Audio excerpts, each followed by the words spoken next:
Good evening, everybody. Welcome to Carrow Road. Good to see you. The sun is shining over the other side of Carrow Road. It is a very warm evening and a great evening to watch some Carabao Cup action. Second round this evening. Norwich City hosting Championship rivals Southampton at Carrow Road. Of course, they Norwich beat Watford in the first round 2-1. Of course, as all of the scorelines have been.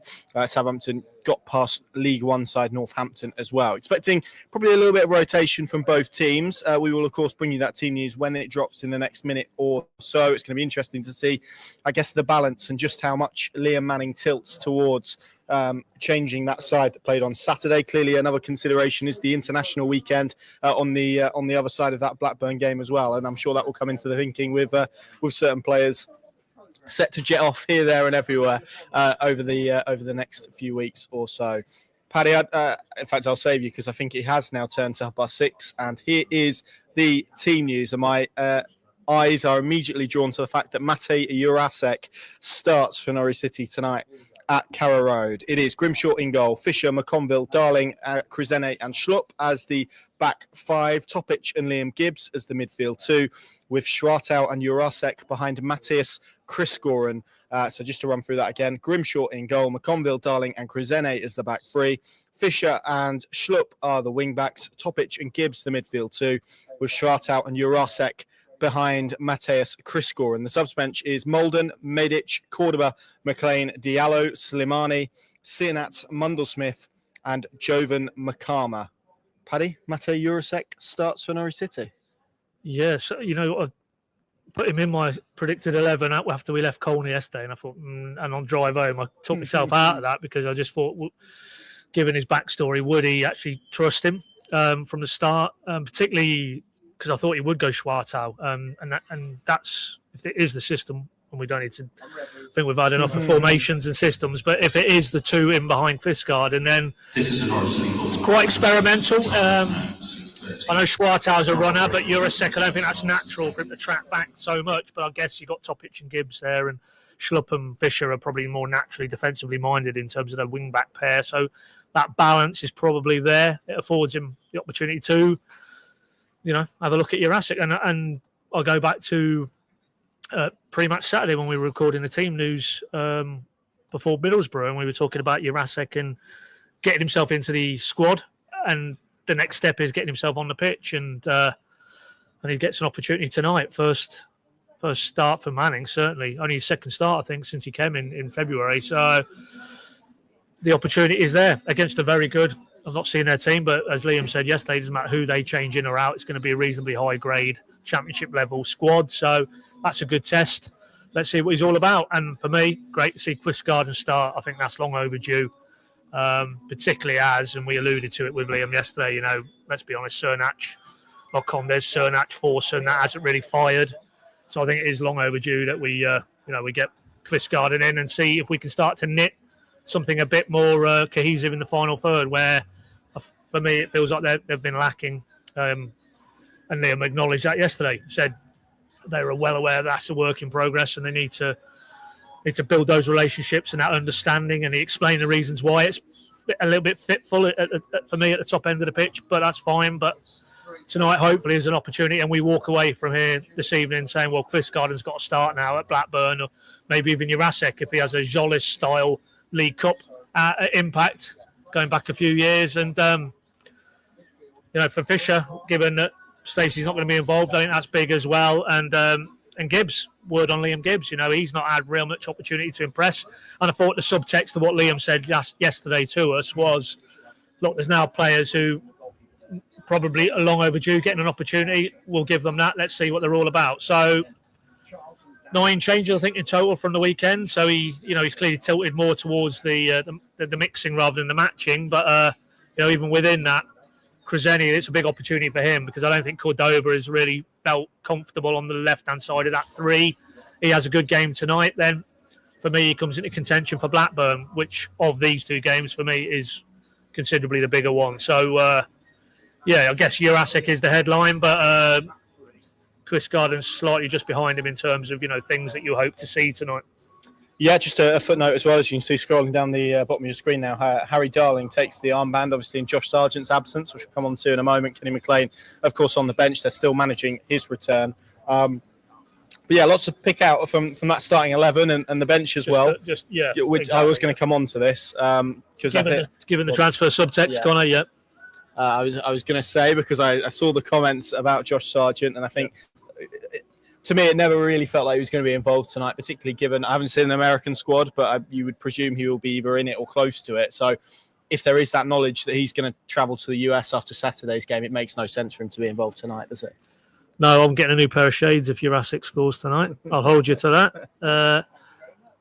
Absolutely. What on earth can that man prove in this environment tonight? I mean, he played him against Watford, but I think... Is that more about the other option? Well, I was just going to say, if you remember, Chris Garden, I think, would have started that night, in my opinion, but reported ill to the team coach, so they couldn't bring him on the trip. I think that probably meant Sargent had to go a little bit extra mile that night. But tonight, absolutely, there's no reason why, for me, he should be anywhere near this squad tonight, because Blackburn is the more important game of the two this coming week from here. And by not playing him, it affords players like Jurassic, Fiskgarden. We might even see, Makama, maybe even Cernach, let them step up and try to suggest that, it isn't all about Josh Sargent in terms of goal scoring output, which is, let's be honest, where it's been so far this season, 4 goals in 4 games.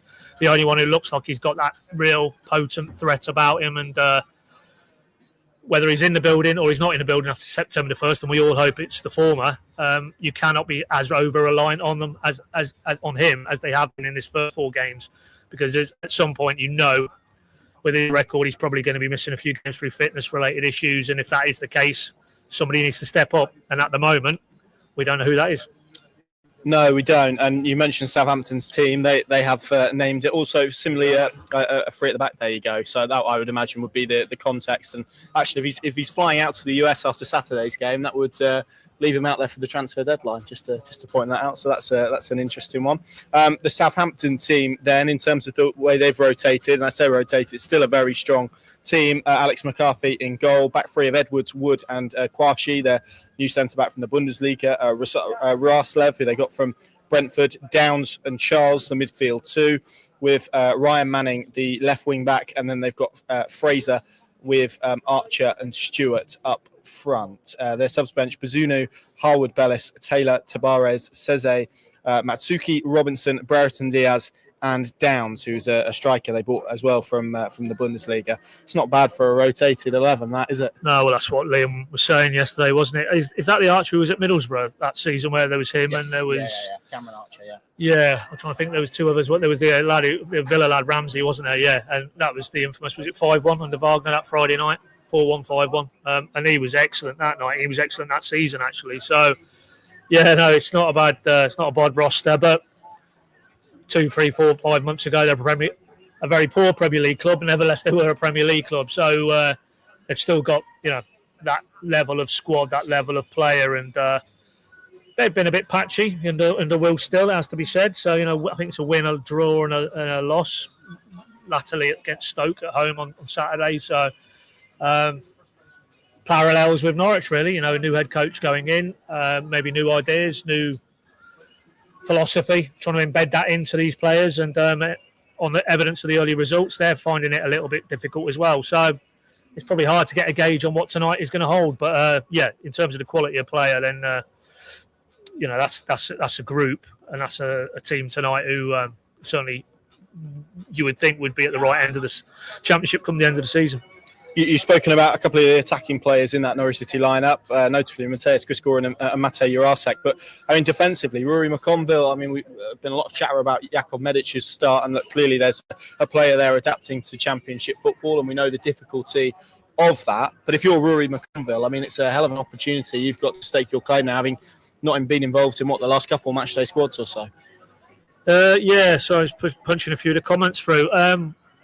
Well, we sort of mused that maybe, the fact that he didn't make, was it the last 2 league squads he hasn't made? To not even be made, you think, because, I mean, he's been quite open about it. He's not come here to swap Brighton's fringe for Norwich's fringe, and maybe that was one they would allow out of the building in terms of loan between now and next week.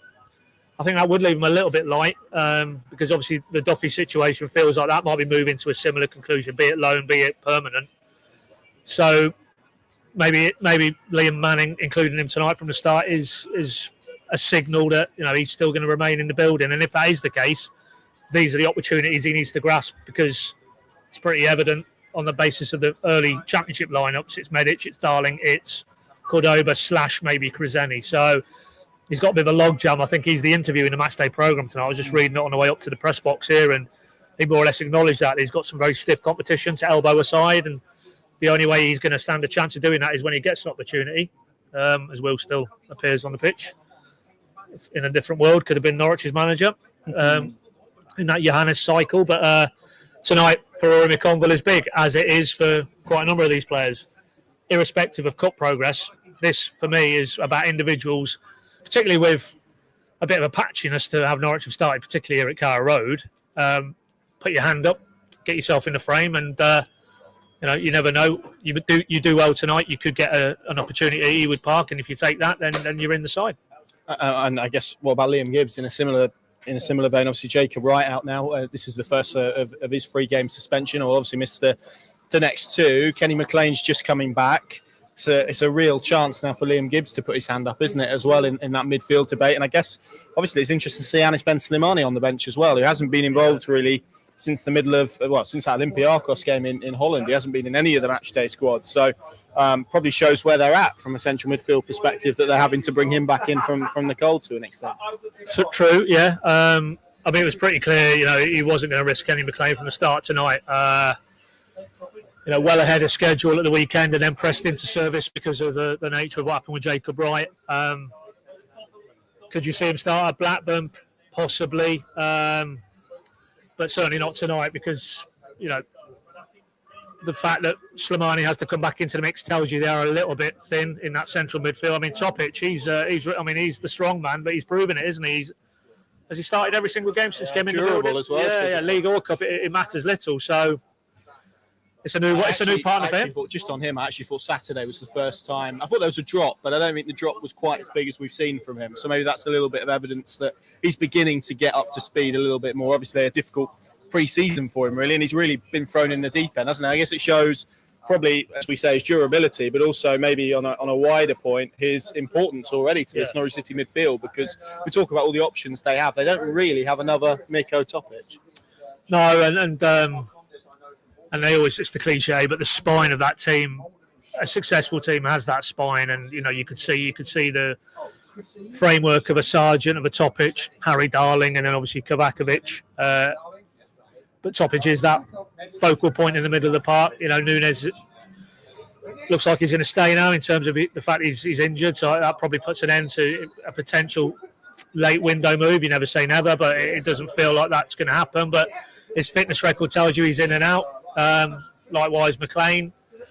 Jacob Wright is, not had the best of starts to this season, it's safe to say. There's plenty of mitigation there. He's still a very young player, but Topic feels like he is the reliable element in that centre mid. And as a result, if you're Liam Gibbs, if you can strike up a decent understanding with him tonight, again, it's about blend, it's about partnerships, and that might just give Liam Manning a little nudge. That, in an area of the pitch where without Nunes, they look a bit suspect for me. Could Liam Gibbs do enough tonight to put himself in the frame? I still think he probably favours a Topic, McLean at this stage until Nunes is back and Wright's back. But nevertheless, the object of the exercise for McConville, for Gibbs, certainly for Jurasek, maybe even Schwartau, is to just make a compelling case to be at least in the selection conversation for Blackburn. Yeah, just to bring you on this point, I guess, from Sam, saying he likes the front three. Some concerns over Jeffrey Schlupp. I think you've kind of seen it a little bit, and I think he looks like what he is to an extent, which is a player who has been training by himself in the summer and has probably not had that exposure to matches. I think it was probably a surprise to everyone that he started that opening day against Millwall. I don't think it's effort with him. I think it probably is fitness, is what it feels like. I'm inclined to give him the benefit of the doubt, and that's why I think widely, we talk about cup games as an opportunity for rotation, but equally, the more of these that Norwich can have, and if they can progress tonight, it's another opportunity for the likes of Jeffrey Schlupp, for the likes of Liam Gibbs, Schwartau, Jurasek, Chris Gordon, to potentially get games and minutes under their belt. And that's why this competition, albeit maybe it's not quite what people would hope in terms of teams going full strength all the time, is still important. Yeah, well, again, Manning yesterday spoke about striving to get that potency at the top end of the pitch, or be better in terms of turning the ball over, and referenced one of the factors in his opinion was what you have is very different players at very different stages of off-season, pre-season. McLean, for example, had no pre-season to speak of.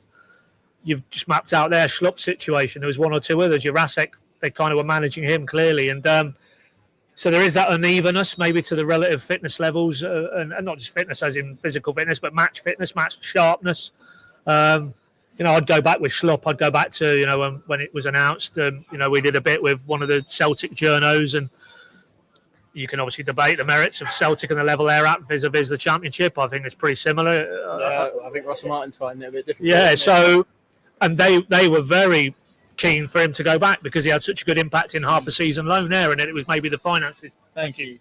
Maybe the finances around it that meant it couldn't happen. But in terms of what he'd produced on the pitch, and that Celtic shirt would hang pretty heavy, I'd imagine, on any player who represents that club. So we've seen his pedigree, Palace, Leicester. This is a proven Premier League grade player. He's not that old in football terms, in experience level terms. So, for me, I think it is just a case of, just give him a little bit of leeway to manage his way into this season, to get the rhythm of it, get the pace of it. And you'd like to think all the elements that you've seen him previously in his career at Leicester, at Palace, and most recently Celtic come to the fore because, there's no doubt. I mean, you only have to go back when that signing was announced. It was pretty universal. That is a very good piece of business on many levels. The mentorship, the experience, the fact that it looked like he still had plenty miles left in the tank.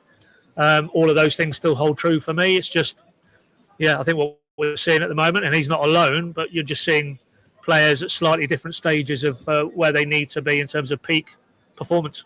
Yeah, we'll obviously come on to how we see the game going in a moment. So, of course, get your score predictions in, whether you're watching on YouTube, Facebook or X, and we'll flash those up at the bottom of the screen as they come in. But wanted to highlight one more player, Pad, that we've not spoken about on the bench, Errol Mundle-Smith, which is, saw a bit of him in pre-season. He looks really good in the Zolta Varagem game where he scored and was quite lively that day. I think you could see there's still a rawness there. It's a really nice story, him, actually, in terms of where Norwich picked him up from, which was the Kinetic Foundation. That's what they're called, isn't it? Which takes players from kind of deprived backgrounds and gives them a real opportunity to play. So it would be some story if he was to get on the pitch this evening. But indicative, I guess, of probably the progress that he made over pre-season, Pad, that at the first opportunity, Liam Manning has opted to include him in a senior squad. Well, when you're talking there, Connor, it put me in mind of, I think it was the first game of the tour, and it escapes me, Volendam, wasn't it? Yeah. Where it ended up being quite a very youthful, certainly second half there, and that was the Saturday. No, sorry, was it the Saturday? Irrespective, it was the morning game anyway, prior to that Warwigan game, and Liam Manning had then told us when we spoke to him later in the evening after the Warwigan game that he'd sat those lads down and he'd say, look, in my experience, there's always one out of this crop in pre-season who will come through and maybe threaten to be in and around the first team. And his challenge to those players was, can you be that one? Well, Mundle-Smith, it feels like, might be the one who's popped out of that pack, and certainly in Liam Manning's eyes and his coach's eyes, is one who's maybe just circling on the periphery. I mean, you've got Elliot Miles, obviously, to come back into the equation. He hasn't really seen him yet because of injury. But he did show glimpses. I think he's still very raw, him and LaShawn Seeley, another highly rated sort of wide attacking option. But these are the games for me when what's to be lost by, if the game state allows it, get him into the fray 10, 15, 20 minutes, see what he's all about against a good level of opposition. So, we know what the methodology is and about developing younger talent, and to do that you have to give them opportunities and give them first team pathways, and it's a great opportunity I think tonight to get him on the bench so he just has that experience of what it's all about, and you never know, if the game allows it, if we see him, then that freshness, that youth, that excitement, it might just be a night he looks back on as one like Mahovo, for example, when he got pitched in at Sheffield United. Nobody had really, let's be honest, heard of him before Bramall Lane, and then after Bramall Lane, and people are talking about him in glowing terms. It can change, it can accelerate that quickly if you could go back way back when Aarons, Jamal Lewis, if those players could get plucked out of that environment developmentally. That was this competition for Max Aarons, wasn't it, at Cardiff away? It was. If you remember, he scored that night, didn't he? Yeah, and then I think the following weekend was the derby, wasn't it? If I'm not mistaken. Yeah. So it's not beyond the realms that a player like Mundle-Smith can get this opportunity, can catch the eye, and from there on never looks back. Absolutely. You could barely contain your excitement on Saturday when looking ahead to this game. Barely contain. How do you see it going tonight? Well, I'm not. What's this all about here?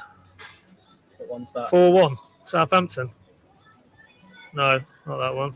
4-1. Surely not. 3-2.